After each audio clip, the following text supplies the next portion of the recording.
Agora nós vamos falar de uma coisa. Essa aí, daqui para frente é só alegria, né?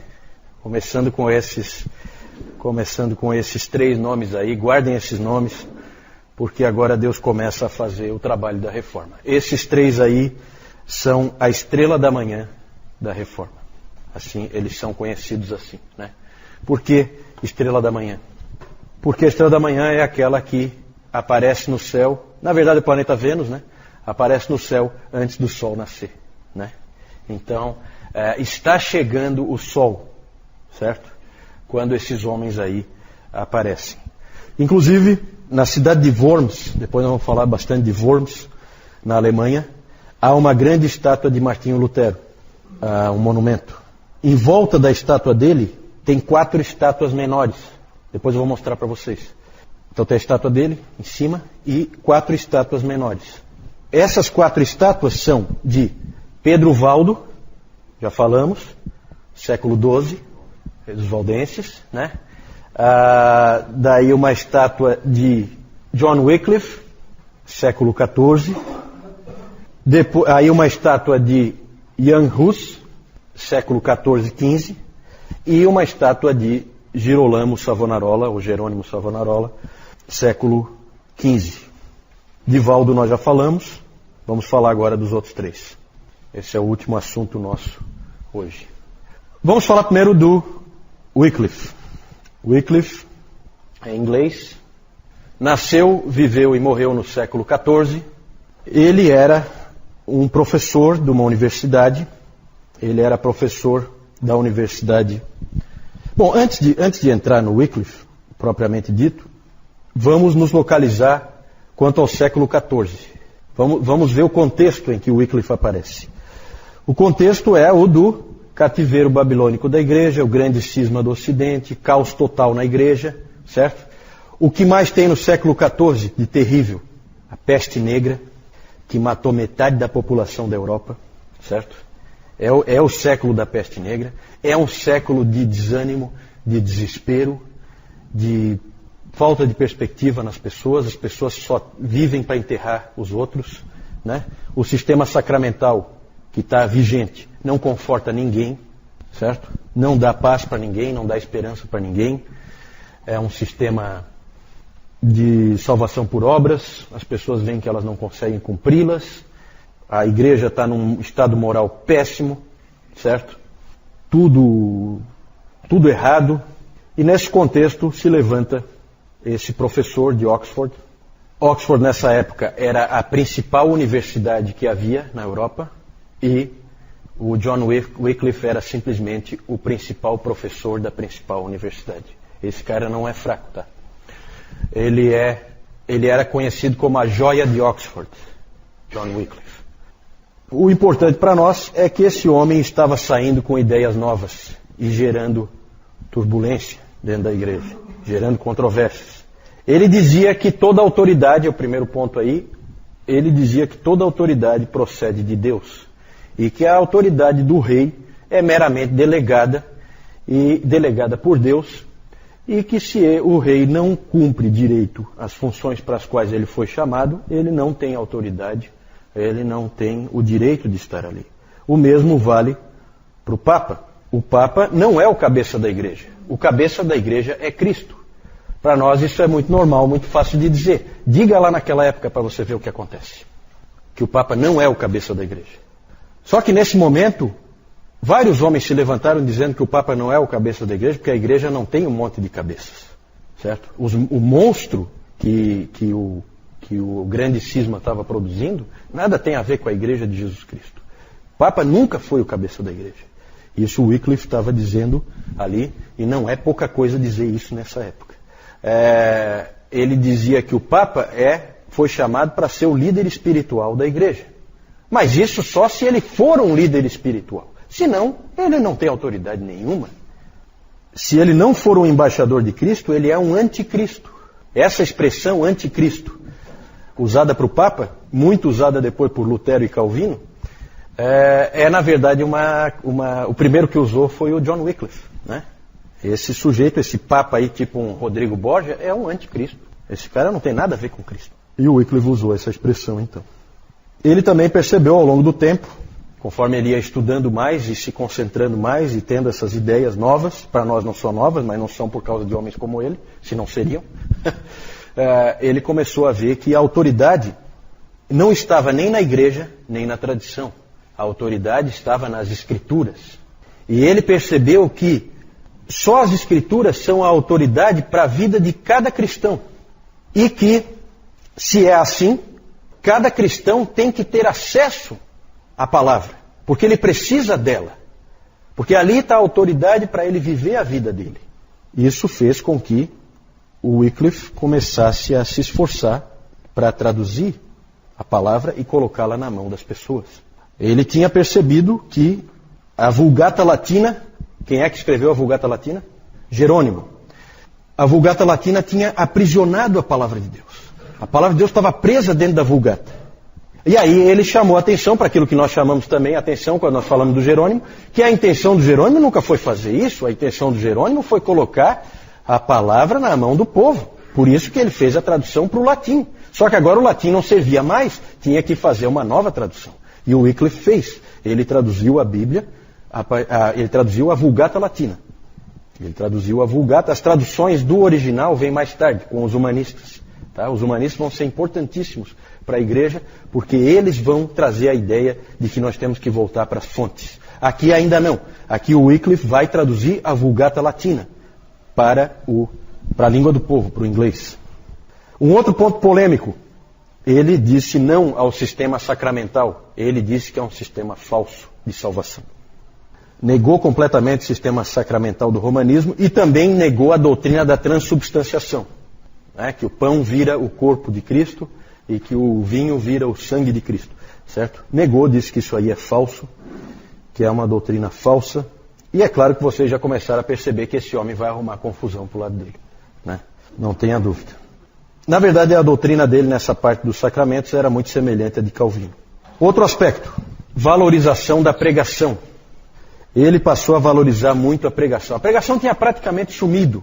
A pregação tinha praticamente desaparecido da igreja. Praticamente não existia mais, a não ser por meio dos valdenses.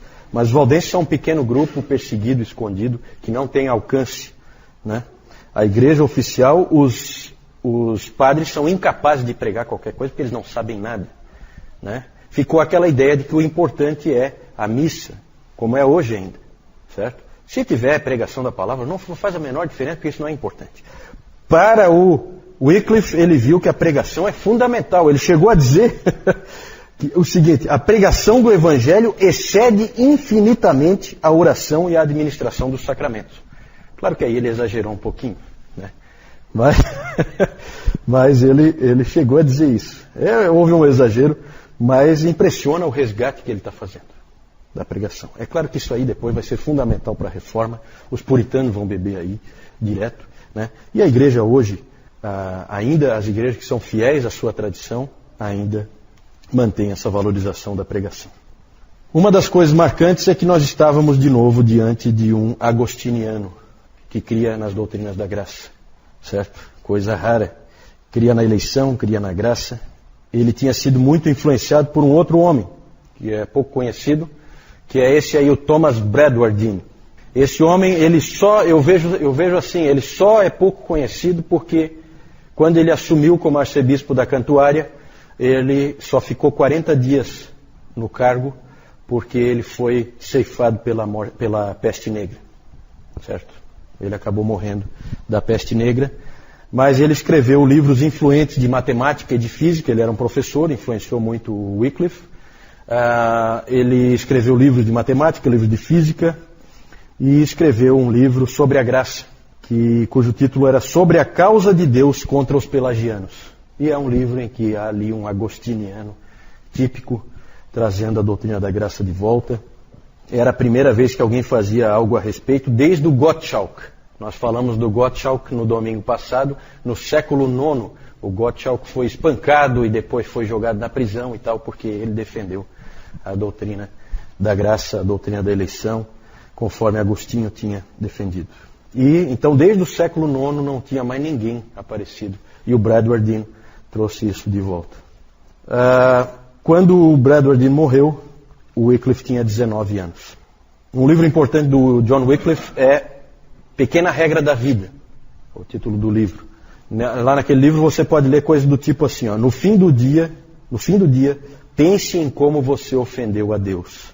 E pense em quão graciosamente Deus te salvou, não para te deixar abandonado à própria sorte, mas para viver sob a sua misericórdia e bondade. Isso é graça. Para nós, um texto desse é normal. Para eles, é novidade. Para eles, é esperança. Isso aí. Né? Num mundo que não traz esperança nenhuma. Tem historiadores que escrevem sobre o século XIV e falam que o consolo nosso é que já existiu um século como o século XIV. Né? Porque é quase que o inferno na Terra você viver nessa época. Muitas pessoas ouviram essa mensagem cheia de vida e foram cativados por ela. E rapidamente o Wycliffe passou a ter seguidores. E esses seguidores foram chamados de Lollardos. Boa parte desses Lollardos tornaram-se pregadores. Esse nome Lollardos ninguém sabe direito qual é a origem dele, mas foi assim que eles foram chamados, os seguidores das doutrinas de Wycliffe. Há um escrito da época que diz o seguinte: é difícil alguém encontrar duas pessoas na estrada sem que uma delas seja um discípulo de Wycliffe. Tal a influência que o Wycliffe estava conseguindo naquela época. E é claro que ele podia ser chamado pelas pessoas de joia de Oxford, mas para o Papa, o título que ele recebia do Papa era o mestre de todos os erros. Esse é o título que o Papa deu para ele. Ele era um queridinho do Papa. O Papa escreveu diversas bulas papais contra Wycliffe e até contra o reitor de Oxford, porque ele dizia: como é que você permite um sujeito desse ficar aí na sua universidade? E o reitor dava um jeitinho, né? Porque ele era o grande professor da faculdade ali. Mas no fim não teve jeito, ele acabou muito pressionado e o próprio Wycliffe sentiu a pressão e se refugiou na sua paróquia no interior lá da Inglaterra. Lá ele escreveu, fez a tradução dele. Então é aquela coisa, você manda o cara embora, não adianta, um sujeito desse você não tem como segurar. Ele é um homem a serviço de Deus. Ele vai fazer alguma coisa em prol da igreja do Senhor verdadeira, do remanescente. Ele vai fazer alguma coisa em prol do remanescente. A igreja convocou um concílio em 1382 para condenar os ensinos de Wycliffe. Esse concílio é conhecido, 1382, tá? Esse concílio é conhecido como o concílio do terremoto. Porque no meio do concílio houve um enorme terremoto, derrubou um monte de paredes, derrubou torres. Foi um terremoto fortíssimo. E aí é aquela coisa, né? Providência de Deus. Cada um interpreta como quer. Quem era do lado do Papa disse que o terremoto aconteceu mostrando a ira de Deus contra Wycliffe e os seus ensinos absurdos. E quem era do Wycliffe dizia que aquilo ali era a condenação de Deus sobre o concílio. Né? Não é aquela coisa, cada um interpreta ao seu bel prazer. Né? Não tem validade nenhuma a interpretação da providência. Né? A gente vê por esses acontecimentos históricos. Mas é conhecido como 1382, o concílio do terremoto. O interessante disso tudo é que Wycliffe, da mesma forma que Lutero, são personagens da história da igreja que impressionam por terem morrido de morte natural. Né? Lutero e Wycliffe sempre chamam a atenção por ter morrido de morte natural, o que era improvável, dadas as características do que eles faziam. Mas é que havia muita turbulência acontecendo com o papado, e aí a atenção não deu para focar. Né? Havia muita turbulência lá com aquela coisa da divisão, 3 papas, 2 papas, 3 papas. E aí então ele acabou morrendo de morte natural em 1384. Mas a igreja fez de tudo para acabar com a influência dele. Olha só, em 1428, isso dá o quê? 40 e poucos anos depois, os ossos dele, por ordem da igreja, os ossos dele foram desenterrados, foram queimados, os ossos, e as cinzas foram jogadas num ribeirão. Né? Alguém até disse que quando jogaram as cinzas dele no ribeirão, o ribeirão correu para um rio, o rio correu para um rio maior, e o rio maior desagou no oceano, e ninguém mais segurava o ensino de John Wycliffe. Né? Então, claro, uma maneira poética de colocar, né? Mas o que adianta, né, você fazer uma coisa ridícula como essa aí, né? A intenção era dar uma demonstração de força e mostrar que não é um herege, não tivemos a oportunidade de queimar em vida, vamos queimar depois de morto, né? Muito ridículo, realmente, ridículo. O Concílio de Constança, em 1415, condenou os ensinos de Wycliffe e aproveitou a oportunidade para pegar um discípulo, um seguidor, vamos dizer assim, não um discípulo, mas um seguidor de John Wycliffe, e aproveitou para queimar ele como uma demonstração de força em pleno concílio, né? O nome dele, Jan Hus. Eu até fui ver certinho a pronúncia, nós estávamos discutindo depois do último CTB, a pronúncia correta, e lá no Wikipédia você pode colocar lá um áudio em que tem a pronúncia exata do nome dele, que a gente tem um pouco de dificuldade de saber, porque ele é um boêmio, não no sentido negativo da palavra, mas ele é um morador da Boêmia, né? Um cara que nasceu na Boêmia, certo? E aí, então, é outra língua que a gente não conhece, não sabe como pronuncia, mas a pronúncia é Jan Hus. Na verdade, Jan é um apelido para Johannes, é João, né? Por isso que às vezes em inglês é colocado como John Hus e em português às vezes João Hus. Esse sujeito, ele era natural da Boêmia, a atual República Tcheca. Ele só tinha 12 anos quando Wycliffe morreu. Mais estudantes que foram estudar em Oxford. Oxford, como eu disse, era a principal universidade da Europa, e muitos caras feras iam para lá, estudar lá.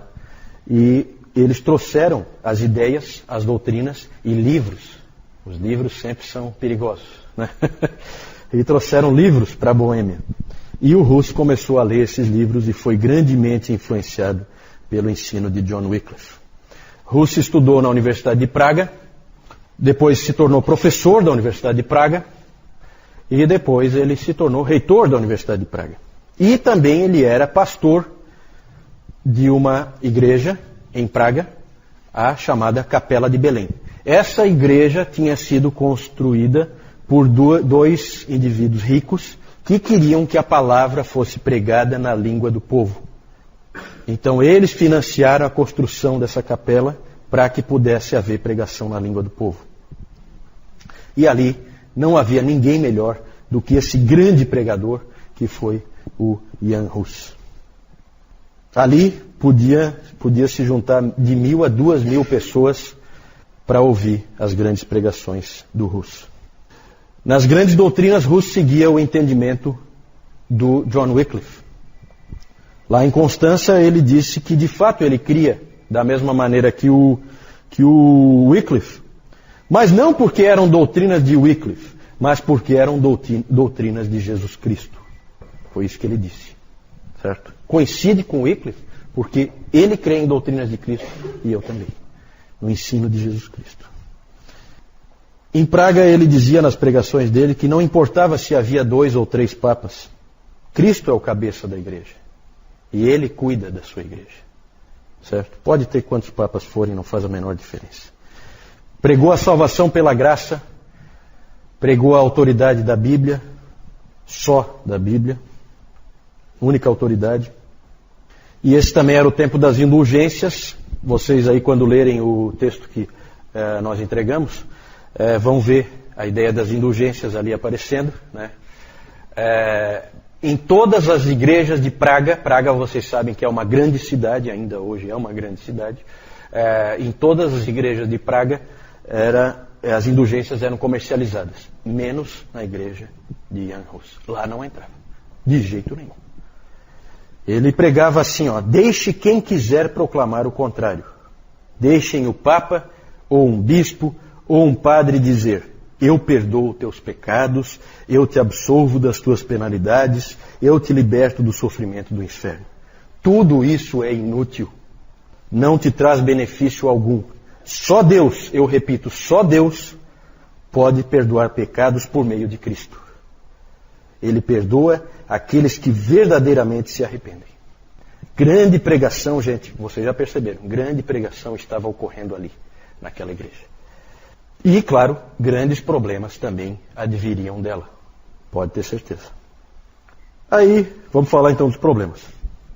Hus foi excomungado, normal, né? E Praga, a cidade de Praga, foi colocada sob o interdito. O Rus, para diminuir o sofrimento e a pressão sobre as pessoas, ele então resolveu sair de Praga para evitar essa pressão do interdito. Então ele saiu da cidade, mas continua pregando no meio rural. Né? Ninguém segura um sujeito desse. Né? Ele então foi convocado para se apresentar diante do grande concílio de Constança. O concílio que nós já falamos. O concílio que inclusive resolveu o problema dos 3 papas. Foi o concílio que obrigou eles todos a renunciarem. Portanto, dá para perceber que é um concílio importante e de grande autoridade. E ele foi convocado a comparecer lá. O Rus queria ir, mas os seus amigos e seguidores não queriam deixar ele ir de jeito nenhum, porque sabiam o que ia acontecer. Mas o Rus, ele achava que se ele pudesse pregar para aqueles irmãos que estavam lá, e eles ouvissem o verdadeiro evangelho, então eles poderiam entender, e a igreja poderia vir para o caminho certo. Né? É claro que isso aí é uma ilusão, é um sonho. Né? Eles nem sequer permitiram que ele pregasse. Até porque eles tinham medo da pregação dele. Ele sequer pôde pregar. O imperador, localizem-se, tá? Imperador é o imperador do Santo Império Romano. É o imperador germânico. Ele era amigo do Jan Hus e ele garantiu para o Hus um salvo-conduto. Um salvo-conduto era uma garantia da parte do imperador de que não aconteceria nada com ele. Ele poderia ir e voltar, o imperador garantia. Garantia inclusive pela força. E o imperador tinha força. Então o Rus acabou, mesmo sabendo que seria perigoso, ele acabou indo. Lá no concílio, evidentemente, ele foi condenado de cara, não deixaram ele pregar, ele não pôde falar, simplesmente acusaram ele com todo tipo de acusação, e, por fim, o Sigismundo, o imperador, nome bonito, Sigismundo, sob pressão do concílio, ele revogou a promessa de salvo-conduto, porque os integrantes do concílio disseram para ele o seguinte: não, ninguém é obrigado a guardar a palavra para um herege. Então, olha a situação que o Rus ficou. Traído, né? Condenado, a situação dele ficou realmente difícil. Ele então foi preso, condenado, lá mesmo em Constança, e foi então condenado a ser queimado na estaca. Ele morreu então queimado lá em Constança, cantando em latim: Cristo, Filho do Deus vivo, tem misericórdia de mim. Lutero disse o seguinte sobre Hus: observe como Hus agarrou-se firmemente em seus escritos e palavras às doutrinas de Cristo. Com que coragem ele lutou contra as agonias da morte. Com que paciência e humildade ele sofreu toda a indignidade. E com que grandeza de alma ele confrontou uma morte cruel em defesa da verdade, enquanto fazia todas essas coisas sozinho diante de uma assembleia importante, uma assembleia imponente dos grandes da terra, como um cordeiro que fica no meio de leões e lobos. Se um homem assim pode ser considerado um herege, nenhuma pessoa debaixo do sol pode ser vista como um verdadeiro cristão. O Lutero sempre manifestou a sua dívida para com Jan Hus. Em 1529, Lutero escreveu: eu estive até aqui ensinando e sustentando todas as opiniões de Hus, sem que eu soubesse.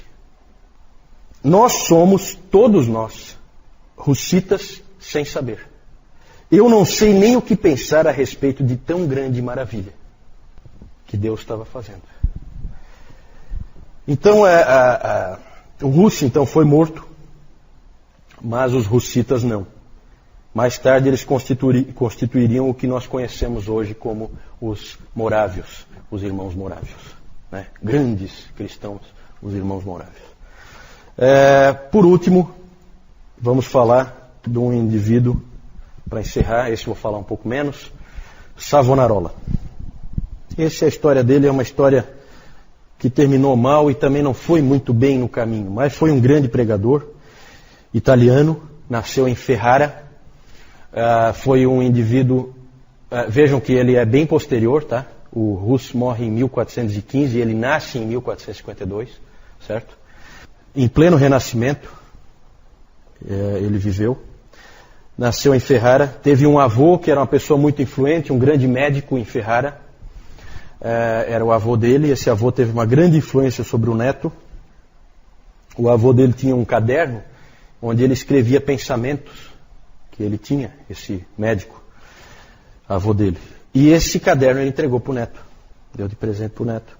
E lá você pode ler uma coisa assim, ó: nem o Papa, nem os vigários têm o direito de ensinar qualquer coisa contrária às coisas instituídas por Deus. Tudo o que precisamos saber pode ser encontrado na palavra de Deus. Então você já vê aí a influência desse avô sobre o neto dele, né? E como a coisa está, como realmente a estrela da manhã já está brilhando no horizonte, começa a aparecer em todo lugar. Isso aqui é na Itália. Em todo lugar começa a aparecer a ideia de que as Escrituras são a palavra de Deus. E que essa igreja aí é realmente uma piada. E que nós temos que fazer aflorar o remanescente como a verdadeira igreja, né? Isso tá em todos os lugares, começa a aparecer. Esse Savonarola, ele teve uma desilusão amorosa. E como era muito comum nesse tempo, quando os jovens tinham desilusões amorosas, eles acabavam se tornando monges, né? Então ele acabou se tornando um monge aos 23 anos. Um dos livros famosos do Savonarola é Sobre a Simplicidade Cristã. Hoje de manhã ainda o Newton estava falando sobre a simplicidade cristã. Sempre quando a igreja se aproxima da palavra, ela enfatiza esse aspecto de simplicidade, tanto doutrinária como de vida. Tornou-se um grande pregador. Ele não era no início, mas ele acabou se tornando. Alguém uma vez, quando ele pregava, ele tinha um sotaque muito estranho para quem vivia em Florença, que foi em Florença que ele se tornou pregador, e mandaram ele ir ouvir uma outra pregação de um outro cara famoso lá, um cara bom de retórica, e ele falou assim: não, eu não vou ouvir. Lá ele prega filosofia, ele prega Cícero, ele prega Platão. Não, eu vou pregar a palavra de Deus. E depois ele acabou se tornando, sim, um grande pregador. O próprio Michelangelo, que ia escutar ele de vez em quando, o Michelangelo uma vez disse o seguinte: aquela voz, não há como esquecê-la. O interessante, gente, é que o Michelangelo, quando ele terminou a pintura da Capela Sistina, e ele terminou então com o julgamento final lá, aquele quadro famoso lá, aquela parte, né, famosa da Capela Sistina, o único livro que ele tinha, enquanto ele trabalhava lá, era um trabalho dia e noite ali, era os sermões de Savonarola. Alguém já disse que aquela pintura é um sermão de Savonarola em cores. Né? Interessante esses indivíduos se cruzando, né? A cidade de Florença acabou se tornando uma cidade cristã, porque o Savonarola, aí eu não vou entrar em detalhes, tá? Não temos tempo para isso, mas houve uma briga forte dos Médici, Lorenzo Médici e os outros Médici, com o Savonarola pelo controle da cidade. E o Savonarola acabou se tornando o líder da cidade de Florença. Então, em 1494, a cidade de Florença se tornou praticamente uma teocracia, com o Savonarola à frente. Isso foi um grande erro, tá? Nem Lutero depois, nem Calvino, eles incorreram nesse erro. Muita gente acha que Calvino era um líder político. Nunca foi. Esse é um grande equívoco e é uma maneira que as pessoas usam de tentar denegrir a imagem dele. Ele nunca foi um líder político. Ele era, sim, muitas vezes consultado por líderes políticos, mas ele nunca assumiu posição política nenhuma. Muito menos Lutero, que nunca se importou com isso. Certo? O Zwinglio era um pouco mais... Depois nós vamos falar desses homens todos, né? No próximo domingo a gente vai falar deles.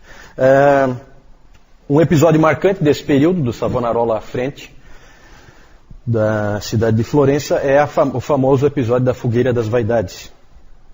Quando então em Florença foi feita uma grande fogueira e as pessoas traziam coisas que eram consideradas pecado de alguma forma, ou que eram, não assim pecado propriamente, mas era vaidade, era uma coisa inútil.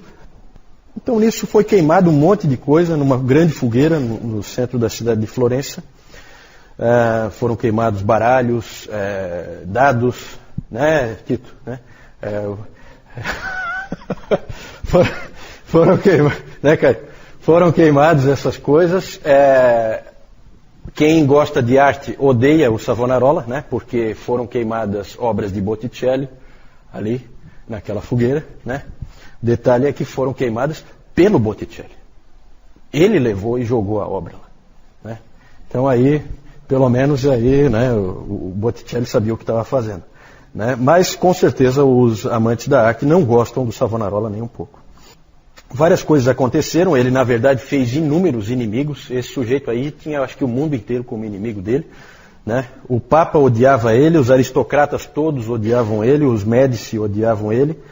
E finalmente, por uma série de motivos, de erros estratégicos que ele cometeu também, ele acabou perdendo a confiança do povo e acabou ficando sem apoio nenhum.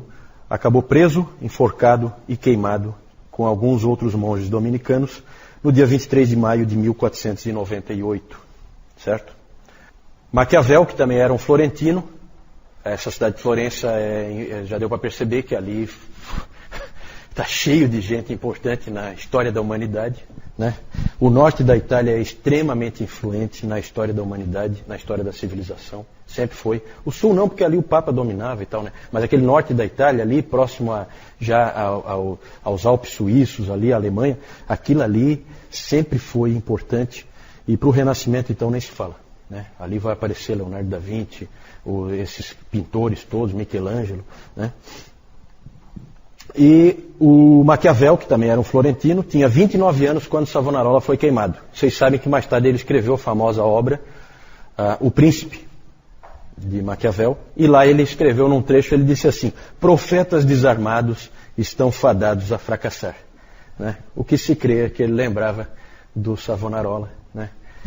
Ele não tinha quem o defendesse, diferente do Lutero, né? E aí o que acaba acontecendo com esses caras é que eles são queimados. E fim de papo. Quando ele foi queimado, um menino de 15 anos já andava pela Saxônia. O nome dele? Lutero.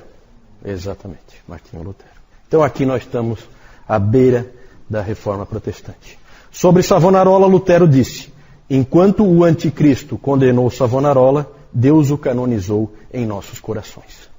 Essa é a palavra de Lutero sobre o Savonarola. Só vamos encerrar então mostrando aqui algumas figuras. Quero mostrar para vocês o Monumento da Reforma em Worms. Vocês chegaram a ver isso aí? Não, né? Então ali vocês conseguem ver, bem por fora tem alguns protetores do Estado, tá? É gente que protegeu a Reforma militarmente, né? Claro que ali vai ter o Frederico da Saxônia e tal. Mas lá no meio, onde aparece o Lutero, aqui está o Lutero, vocês veem que tem 4 estátuas. Ali tem uma pessoa, para vocês terem uma ideia do tamanho. 4 estátuas em volta, uma em cada ponta. Quem são? Pedro Valdo, John Wycliffe, Jan Hus e Girolamo Savonarola. Exatamente. Sempre aquela ideia de que não é uma coisa isolada a reforma. Não foi Lutero que fez sozinho, né? Aí o Wycliffe, vocês veem ali uma figura dele, ele aqui ó, estudando, né, fazendo a tradução da Bíblia. Aqui ele com os Lollardos, os pregadores Lollardos. Na verdade não tem essa, nós não sabemos se ele enviou pregadores, esse quadro aqui é um pouco fantasioso. E aqui o episódio, não dá para ver muito bem, né? Mas é o episódio do desenterramento, né? Não sei como é que se diz, como é que se fala? Desenterrar, exumação, né? Desenterraram os ossos dele, jogaram na fogueira e depois jogaram no ribeirão, certo? Então, realmente é uma coisa ridícula.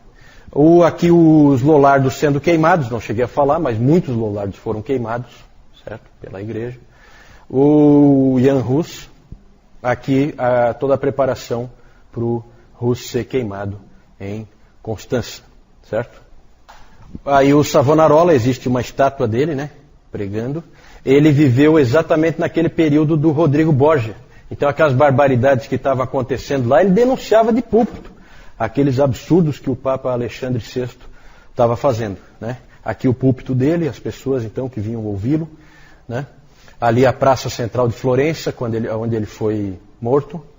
E aqui uma figura dele, né? Eu acho que a desilusão amorosa dele tinha razão de ser, né?